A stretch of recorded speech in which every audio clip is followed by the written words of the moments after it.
Hello, we are reading A Long Walk to Water. This is chapter 1. Takes place in southern Sudan, 2008. Going was easy. Going. The big plastic container held only air.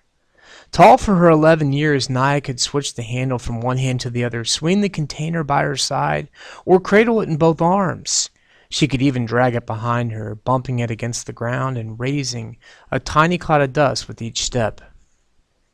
There was little weight going.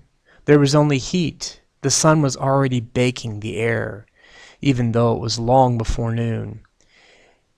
It would take her half the morning if she didn't stop on the way.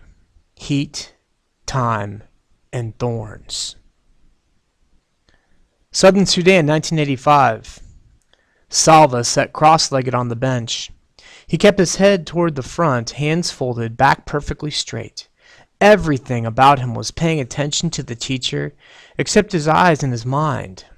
His eyes kept flicking toward the window, which he could see the road home. Just a little while longer, a few minutes more, and he'd be walking on that road. The teacher droned on with the lesson about the Arabic language. Salva spoke the language of his Dinka tribe at home. But in school he learned Arabic, the official language of the Sudanese government far away to the north. 11 years old on his last birthday, Salva was a good student. He already knew the lesson, which was only why he was letting his mind wander down the road ahead of his body. Salva was well aware of how lucky he was to be able to go to school. He could not attend the entire year because during the dry season his family moved away from their village.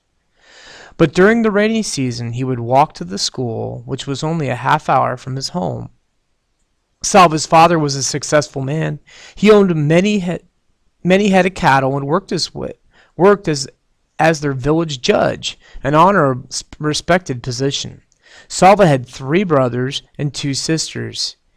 Each boy reached the age of about 10 years, he was off to school.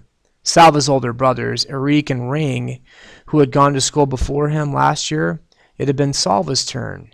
His 2 sisters, Akit and Angath, did not go to school. Like other girls in the village, they stayed home and learned from their mother how to keep house. Most of the time, Salva was glad to be able to go to school, but some days he wished he were still back at home herding cattle. He and his brothers, along with the sons of his father's other wives, would walk the herds to the water holes, where there was good grazing. Their responsibilities depended on how old they were. Salva's younger brother, Kuol, was taking care of just 1 cow. Like his brothers before him, he would be in charge of more cows every year. Before Salva had begun going to school, he had helped look after the entire herd and his younger brother as well.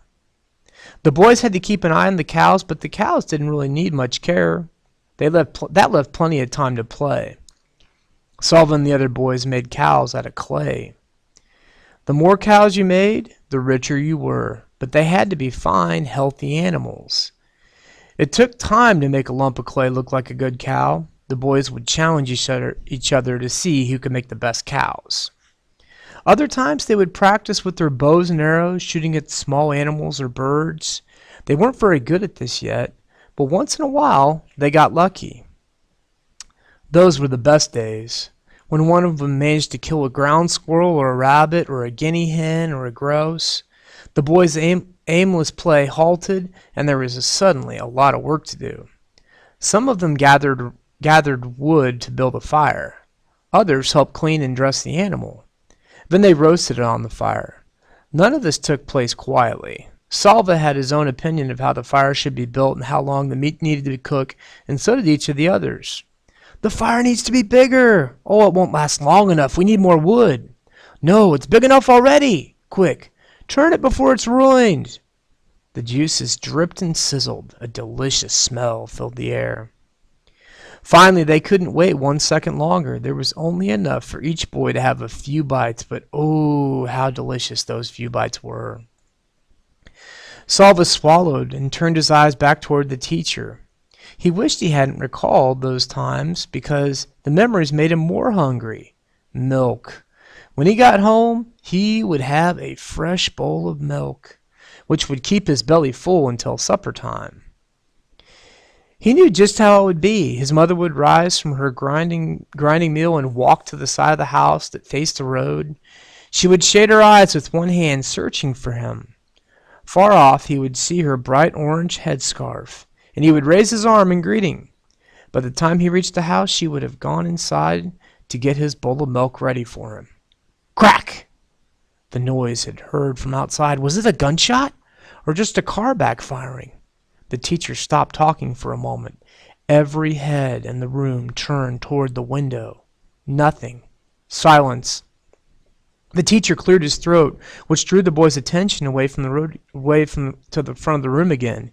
He continued the lesson where he had left off. Then, crack, pop, pop, crack, ack, ack, ack, ack, ack, ack, ack. Gunfire. Everyone down! The teacher shouted. Some of the boys moved at once, ducking their heads and hunching over.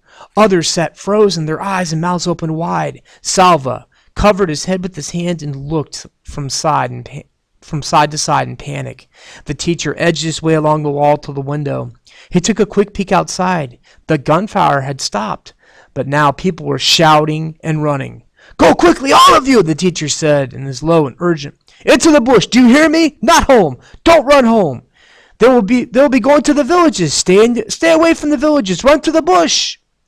He went to the door and looked out again. Go, all of you, now! The war had started 2 years earlier.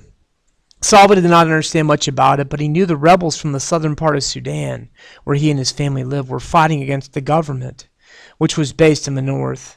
Most of the people who lived in the north were Muslim, and the government wanted all of Sudan to become a Muslim country, a place where the beliefs of Islam were followed. But the people in the south were different religions and did not want to be forced to practice Islam. They began fighting for independence from the north. The fighting was scattered all around southern Sudan, and now the war had come to where Salva lived. The boys scrambled to their feet. Some of them were crying. The teacher began hurrying the students out the door. Salva was near the end of the line. He felt his heart beating so hard, its pulse could be felt in his throat and his ears. He wanted to shout, I need to go home, I must go home, but the words were blocked by the wild thumping in his throat. When he got to the door, he looked out. Everyone was running, men, children, women carrying babies. The air was full of dust when it had been kicked up by all the running feet. Some of the men were shouting and waving guns. Salva saw all this with one glance. Then he was running too, running as hard as he could into the bush, away from home.